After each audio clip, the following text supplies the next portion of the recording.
In the heart of Charlotte, North Carolina, in the spring of 2025, a single lie spiraled into a storm of crime and consequences.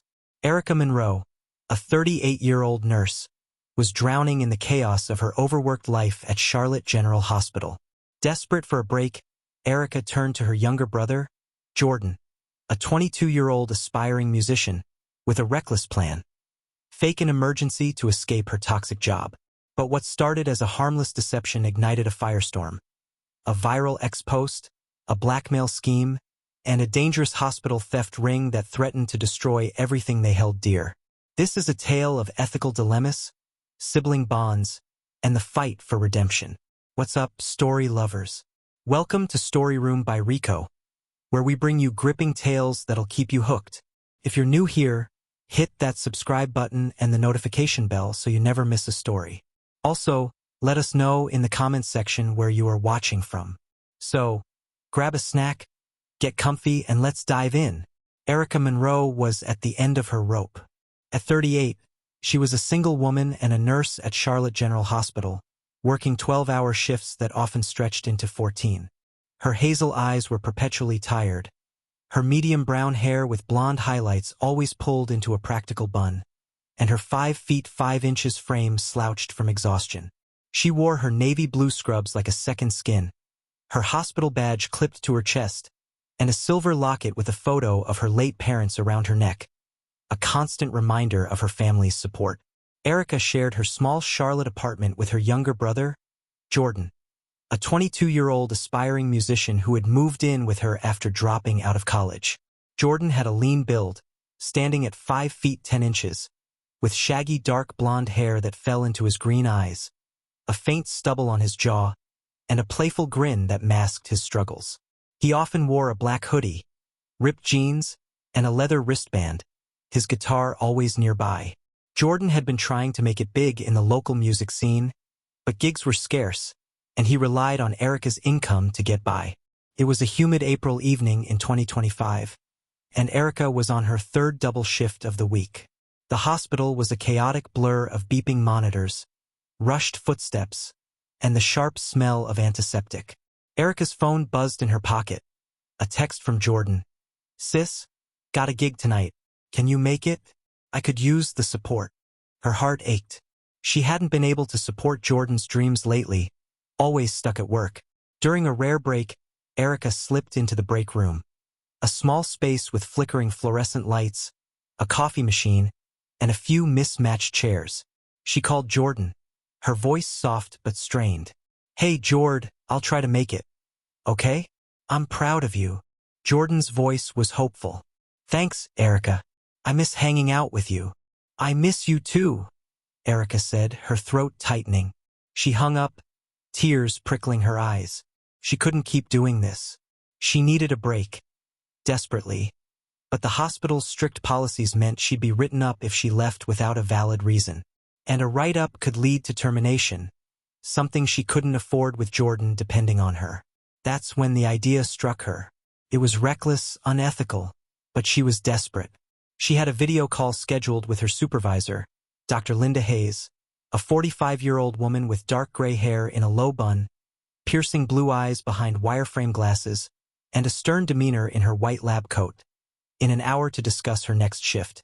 What if she could create an emergency? Something that would force Dr. Hayes to let her go home? Something involving Jordan? Erica's hands trembled as she texted Jordan, "Hey, Jord, I need your help with something. It's like a prank, okay? When I'm on my call later, I need you to pretend to pass out in front of the camera. Can you do that for me?" Jordan's reply came quickly, "Like a movie scene? I'm in, sis. I'll make it look real." Erica's stomach churned with guilt, but she pushed it down. It was just one little lie.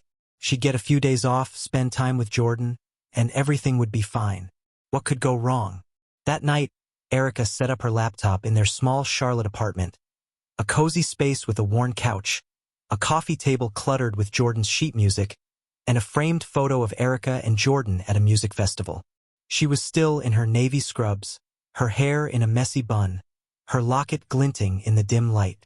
Jordan, in his black hoodie and ripped jeans, sat on the couch, his green eyes bright with mischief, his leather wristband catching the light.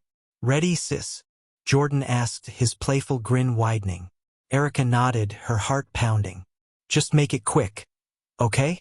And thanks, Jord." Jordan winked. "I've got this." Erica started the video call, her nerves on edge. Dr. Hayes appeared on the screen, her blue eyes sharp behind her glasses, her white lab coat pristine. "Erica, let's make this quick," she said, her tone clipped. "We need to discuss your schedule for next week." "Yes, Dr. Hayes," Erica began, her voice steady despite her nerves.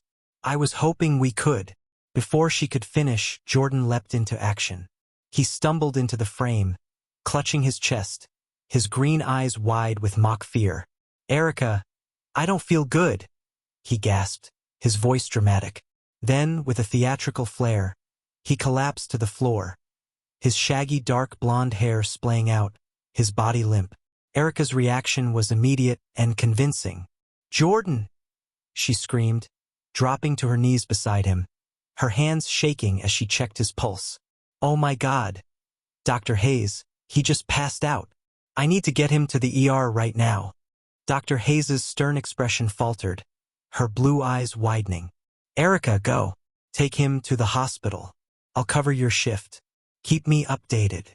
"Thank you, Dr. Hayes," Erica said, her voice breaking as she ended the call. She helped Jordan up, his body still limp for a moment before he opened one eye, grinning. "Nailed it, right?" he whispered, sitting up. Erica let out a shaky laugh, her heart still racing. "You're too good at this, Jord. Way too good." She hugged him, the guilt creeping back in. But it had worked. Dr. Hayes had given her a week off, no questions asked. For the first time in months, Erica felt a glimmer of relief. She could finally be the sister Jordan needed. But as they sat on the couch, Jordan joking about his acting skills, Erica had no idea that their little lie was about to unravel in ways she couldn't imagine. The next morning, Erica woke up feeling lighter than she had in months.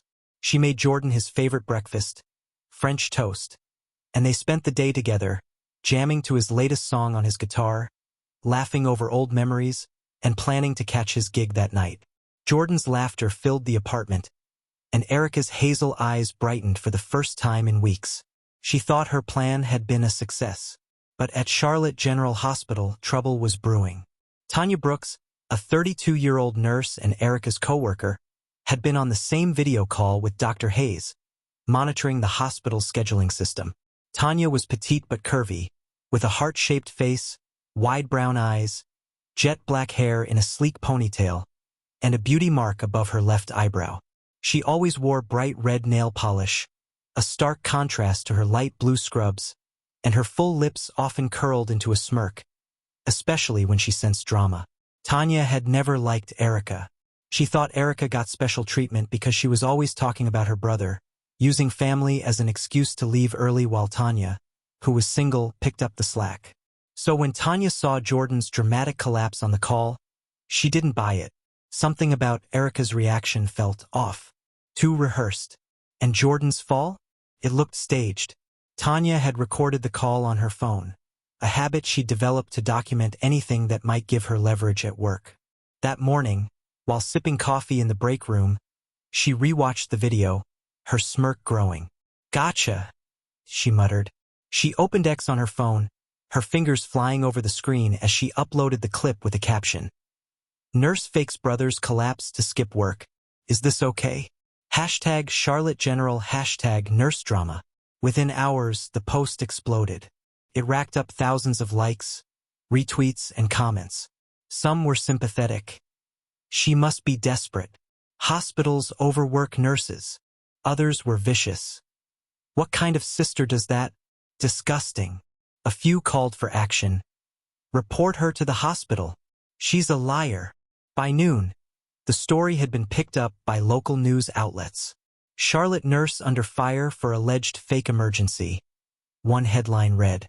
Erica's name wasn't public yet, but it was only a matter of time. Tanya watched the chaos unfold, her smirk widening. She hadn't expected it to blow up this big.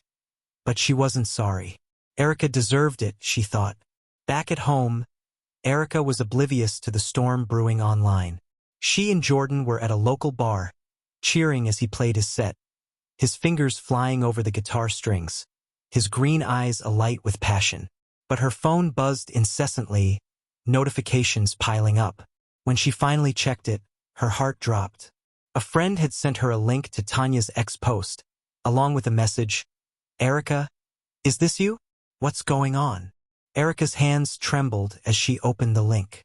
The video played, Jordan's dramatic collapse, her panicked reaction, the whole lie laid bare for the world to see.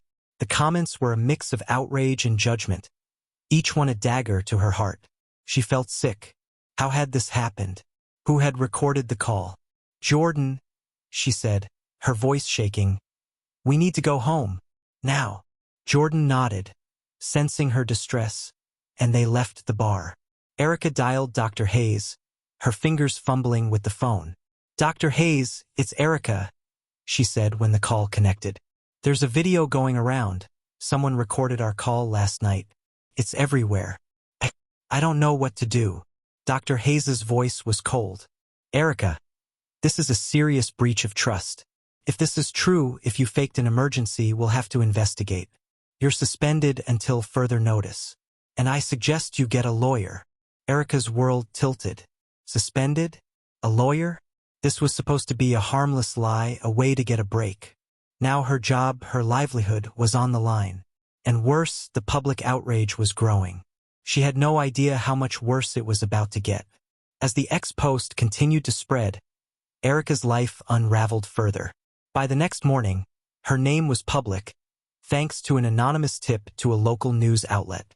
Reporters camped outside her apartment, their cameras flashing as she tried to shield Jordan from the chaos. "Ms. Monroe, did you fake your brother's collapse?" one shouted. "Do you have a comment on the allegations?" Erica kept her head down, her hazel eyes brimming with tears, her brown hair falling into her face as she hurried Jordan inside. "Sis, what's going on?" Jordan asked, his green eyes wide with confusion. They don't understand, Jord," Erica said, her voice breaking. "It'll be okay. I promise." But it wasn't okay. That afternoon, Erica received a chilling message from an unknown number. "I know what you did. Pay me $5,000 or I'll make sure you lose everything, your job, your brother's trust, everything. You have 48 hours. Attached was a screenshot of the ex-post, along with a photo of Erica and Jordan leaving their apartment that morning, a photo taken just hours ago.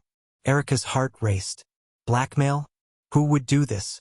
She suspected Tanya, but the number was untraceable, a burner phone. She didn't have $5,000. She barely had enough to cover rent and groceries. But if this person went public with more damaging information, she could lose her job permanently, and Jordan might never forgive her for dragging him into this mess. Desperate, Erica called her best friend, Jamal Carter, a 40-year-old IT specialist who had always been there for her. Jamal was 6 feet 1 inch, with a muscular build, dark skin, a shaved head, and kind brown eyes. He always wore a leather jacket and jeans, a silver chain around his neck, and his deep voice was a comforting presence. "Jamal, I'm in trouble," Erica said, her voice trembling as she explained the blackmail. "I don't know what to do. I can't lose my job, and I can't let Jordan down." Jamal's voice was steady. "Erica, you need to go to the police. Blackmail is a crime. They can trace the number, maybe even find out who's behind the ex-post. I'll come with you." Erica hesitated. Going to the police meant admitting what she'd done, faking Jordan's collapse. But she had no choice. That evening, she and Jamal went to the Charlotte Police Department, where they met Detective Maria Alvarez, a 35-year-old officer with a no-nonsense demeanor. Maria had a sharp jawline, dark brown eyes, and black hair in a tight ponytail. Her 5 feet 8 inches frame clad in a gray blazer and black trousers, a badge clipped to her belt. Erica explained everything: the fake collapse, the ex-post, the blackmail. Maria's expression remained neutral, but her eyes softened when Erica mentioned Jordan. "We'll look into it," Maria said. "Blackmail is a felony, and we can trace burner phones with the right tools. But I need to warn you, Ms. Monroe, this could have consequences for your career." Erica nodded, her throat tight. I understand. I just want to protect my family. As Maria began her investigation, Erica returned home, her mind racing. She had no idea that the blackmail was just the tip of the iceberg, a small piece of a much larger criminal web that was about to ensnare her. Detective Maria Alvarez dug into the blackmail case with her usual tenacity. Using the burner phone number, she traced it to a local pawn shop known for selling untraceable phones. The shop's owner, a gruff man named Eddie, admitted to selling the phone to a woman matching Tanya's description. Jet black hair, red nail polish, a beauty mark above her eyebrow. Maria obtained security footage confirming Tanya's identity, and by the next morning, Tanya was brought in for questioning. Tanya sat in the interrogation room, her arms crossed, her smirk gone. I don't know anything about blackmail, she said, her voice defiant. Yeah, I posted the video on X. So what? It's not a crime to tell the truth. Maria leaned forward, her dark brown eyes piercing. It is a crime to blackmail someone, Ms. Brooks. We have footage of you buying the burner phone used to send the message to Erica Monroe. And we found your fingerprints on the phone, careless of you to leave it in your car. So let's try this again. Why did you blackmail her? Tanya's defiance crumbled. Fine, she spat. I wanted the money. I thought Erica would pay to keep her job. She's always playing the victim, getting special treatment. I was sick of it. Maria wasn't satisfied. There's more to this, isn't there? You're a nurse at Charlotte General. We've had reports of missing medical supplies, morphine, fentanyl, even surgical equipment. You wouldn't know anything about that, would you? Tanya's face paled, but she stayed silent. Maria pressed harder. We can make this easier for you, Tanya. Cooperate and I'll tell the DA you helped. Keep quiet, and you're looking at serious time, blackmail, plus whatever else we find. Tanya broke. Okay, she said, her voice trembling. There's a theft ring at the hospital. I'm part of it. We've been stealing supplies for months, morphine, fentanyl, anything we can sell on the black market. I needed the $5,000 to pay off my cut to the ringleader. He's been threatening me. Who's the ringleader? Maria asked. Tanya hesitated, then whispered, Dr. Hayes, Linda Hayes. She's been running the whole thing. Maria's jaw tightened. Dr. Linda Hayes, the hospital's respected supervisor, was behind a theft ring? This was bigger than she'd expected. She released Tanya on bail with a warning to stay in town and turned her attention to Dr. Hayes. But first, she needed to warn Erica. If Dr. Hayes was involved, Erica's situation had just become a lot more dangerous. While Maria investigated the theft ring, the fallout from the ex-post hit Jordan hard. He'd been proud of his gig the night before, but now he was the subject of online ridicule. The video of his fake collapse had been meme-ified, with captions like, "When your sister needs a day off," and "Oscar-worthy performance." His friends texted him laughing emojis, but strangers were harsher, calling him a loser and a fraud. Jordan's green eyes, usually bright with optimism, were now clouded with shame. At the apartment, Jordan confronted Erica, his voice tight with anger. "Sis, why didn't you tell me this could happen?" he demanded, his shaggy dark blonde hair falling into his eyes, his black hoodie zipped up to his chin. "I thought it was just a prank, but now everyone's laughing at me. I can't book gigs. People think I'm a joke." Erica's heart sank. "Jord, I'm so sorry," she said, her hazel eyes filling with tears. "I didn't think it would go this far.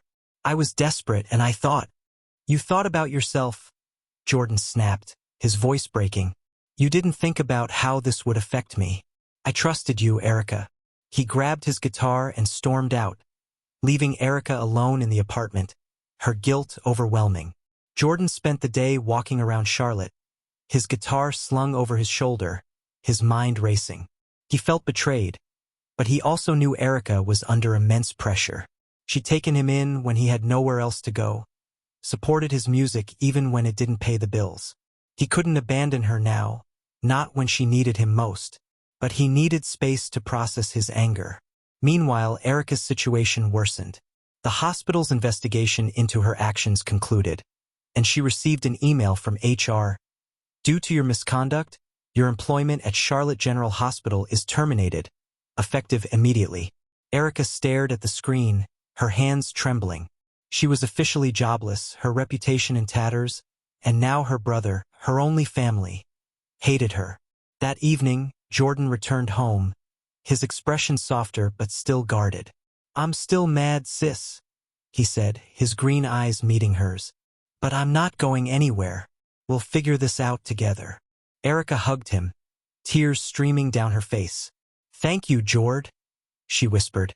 "I'll make this right. I promise." Detective Maria Alvarez called Erica that afternoon, her voice urgent.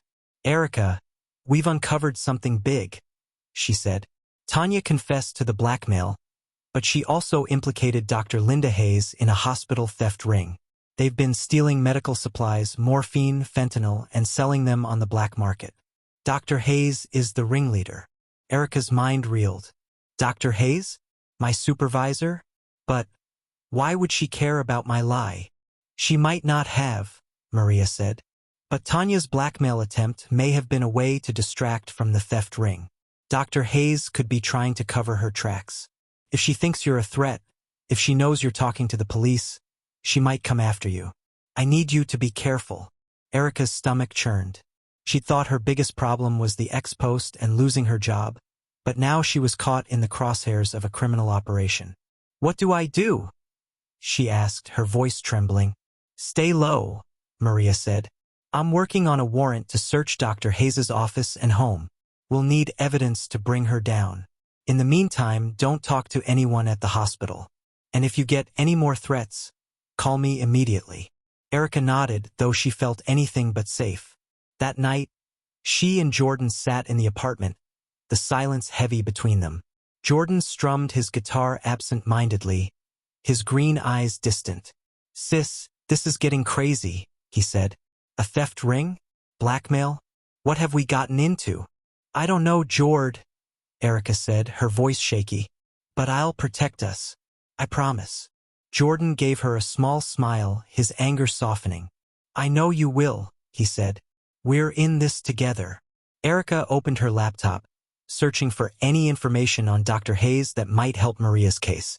That's when she found an old news article from 2023. Charlotte doctor investigated for prescription fraud. The doctor was Linda Hayes, but the charges had been dropped due to lack of evidence. Erica's heart raced. Dr. Hayes had a history of shady behavior. If she was running a theft ring now, she'd do anything to protect herself, including silencing Erica. She forwarded the article to Maria, her hands shaking. She had no idea how close she was to uncovering a dangerous truth. The next morning, Erica received another message from the unknown number. You went to the police. Big mistake. Meet me at the old warehouse on 5th Street tonight, 9 p.m. Bring $10,000, or I'll make sure your brother pays the price. The message included a photo of Jordan playing his guitar at a local park that afternoon, his black hoodie and leather wristband clearly visible. Erica's blood ran cold. This wasn't Tanya, she was in custody. This had to be Dr. Hayes or someone working for her. The demand had doubled, and the threat was clear. They knew where Jordan was. They could hurt him. Erica called Maria immediately. They're threatening Jordan, she said, her voice frantic. They want $10,000, and they told me to meet them at a warehouse on 5th Street. I don't have that kind of money, Maria. What do I do? Maria's voice was calm but firm. Don't go alone, Erica. This is a setup. I'll assemble a team and we'll stake out the warehouse. We'll catch whoever's behind this. But you need to stay safe. Can you get to the station? Erica agreed, grabbing her keys and heading to the police station, Jordan by her side. Maria met them there, her gray blazer slightly rumpled from a long day, her dark brown eyes sharp with determination. We've got a warrant for Dr. Hayes' office, she said.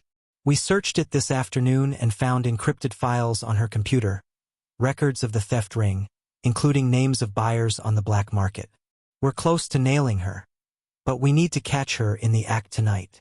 Erica nodded, her heart pounding. I'll do whatever it takes to protect Jordan, she said. Jordan squeezed her hand, his green eyes steady. I've got your back, sis, he said. That night, Maria and her team set up a sting operation at the warehouse, a dilapidated building on the outskirts of Charlotte, its windows boarded up, the air thick with the smell of rust and decay. Erica arrived at 9 p.m., a decoy bag of cash in her hand, a wire hidden under her gray sweatshirt. Jordan waited in a nearby car with an officer, his guitar left at home, his expression tense. Maria and her officers watched from a distance, their radios crackling with updates. A figure emerged from the shadows. Dr. Linda Hayes, her white lab coat replaced with a black jacket, her blue eyes cold behind her glasses. "You've caused me a lot of trouble, Erica," she said, her voice low and menacing. "I told Tanya to keep you quiet, but she failed. Now I have to clean up her mess." "You're the one stealing from the hospital," Erica said, her voice trembling but defiant. "You're putting patients at risk." "How could you?" Dr. Hayes smirked. "It's a business, Erica. You wouldn't understand. Now hand over the money, or your brother's music career ends tonight." Before Erica could respond, Maria and her team moved in, their guns drawn. "Charlotte PD. Hands up, Hayes!" Maria shouted, her voice echoing in the warehouse. Dr. Hayes froze, her smirk fading. She reached for something in her jacket, a gun. But Maria was faster, tackling her to the ground and cuffing her. "You're under arrest for blackmail, extortion, and running a theft ring," Maria said, her voice steady. "You're done, Hayes." Erica sank to her knees, tears streaming down her face. It was over. Dr. Hayes was in custody and Jordan was safe for now. But she still had to face the consequences of her own actions. With Dr. Hayes behind bars, Maria's investigation wrapped up quickly. The encrypted files on Hayes' computer revealed the full extent of the theft ring. She'd been stealing medical supplies for over a year, selling them to black market dealers, and using her position to cover her tracks. Tanya, facing charges for blackmail and theft, agreed to testify against Hayes in exchange for a reduced sentence. Erica's career was another story. Her termination from Charlotte General Hospital was final, and the scandal had made it difficult to find another nursing job in the area. But the ordeal had brought her and Jordan closer. They spent the next few weeks talking through what had happened, addressing the trust issues that had surfaced. One evening, as they sat on the couch, Jordan strummed his guitar, his green eyes thoughtful. "Sis, I forgive you," he said, his voice soft. "I know you were under a lot of pressure, and I shouldn't have stormed out like that. We're a team, right?" Erica's hazel eyes filled with tears. "Right?" she said, pulling him into a hug. "I'll never put you in that position again, Jord. I promise." Jordan smiled, his playful grin returning. "Good, because I've got a new gig next week, and I need my biggest fan there." Erica laughed, the sound lighter than it had been in weeks. "I wouldn't miss it for the world." But Erica knew she couldn't stay in Charlotte. The city held too many painful memories, and her reputation in the medical field was tarnished. She decided to start fresh, applying for nursing jobs in Raleigh, a city 2 hours away. She also reached out to a local journalist, Sarah Bennett, a 30-year-old woman with a passion for social justice, to share her story and advocate for better workplace support for nurses. Erica and Jordan moved to Raleigh a month later, renting a small apartment near the city's vibrant music scene. Jordan quickly found his footing, booking gigs at local bars and building a small but loyal following. Erica landed a job at a community clinic, one that offered better hours and a supportive environment. Inspired by her experience, Erica decided to take her story public, hoping to turn her mistake into a force for change. She recorded a video on her phone, her brown hair loose, her hazel eyes clear and determined, her black blouse simple but professional. "My name is Erica Monroe," she began, her voice steady. "I made a terrible mistake. I asked my brother to fake an emergency so I could leave work. I was desperate, burned out, and I thought I had no other choice. But I was wrong, and I've paid a heavy price. I'm sharing my story to advocate for better support for nurses in high-stress jobs. We need flexible schedules, mental health resources, and a system that doesn't force us to choose between our jobs and our families." She posted the video on X, tagging local lawmakers and healthcare organizations. To her surprise, it gained traction, amassing thousands of likes and shares. Other nurses came forward with their own stories, and a grassroots movement began to form, pushing for systemic change in the healthcare industry. Erica also enrolled in a stress management course, learning new ways to cope with the demands of her job. She and Jordan started a weekly tradition, Sunday jam sessions, where he'd play his guitar and she'd sing along, their laughter filling the apartment. As for the hospital, Dr. Hayes was sentenced to 10 years in prison for her role in the theft ring, and Tanya received a 3-year sentence for blackmail and theft. The hospital implemented new policies, including a mental health support program for staff, partly due to Erica's advocacy. One evening, as Erica and Jordan sat in a Raleigh bar, cheering as he played his latest song, Erica felt a sense of peace she hadn't known in years. The road had been long and painful, but they'd come through it stronger than ever. "Sis, are we good now?" Jordan asked, his green eyes searching hers as he stepped off the stage. Erica smiled, her hazel eyes bright with hope. "Yeah, Jord," she said, pulling him into a hug. "We're more than good." And that, story lovers, is the tale of "I asked my brother to pass out in front of our camera so I could leave work." What a journey! From a desperate lie to a hospital crime ring, Erica and Jordan faced it all. What did you think of Erica's choices? Do you think she redeemed herself? And what about the hospital? Should they have done more to support her? Drop your thoughts in the comments. I love hearing from you. If you enjoyed this story, give it a thumbs up, share it with your friends, and subscribe for more gripping tales.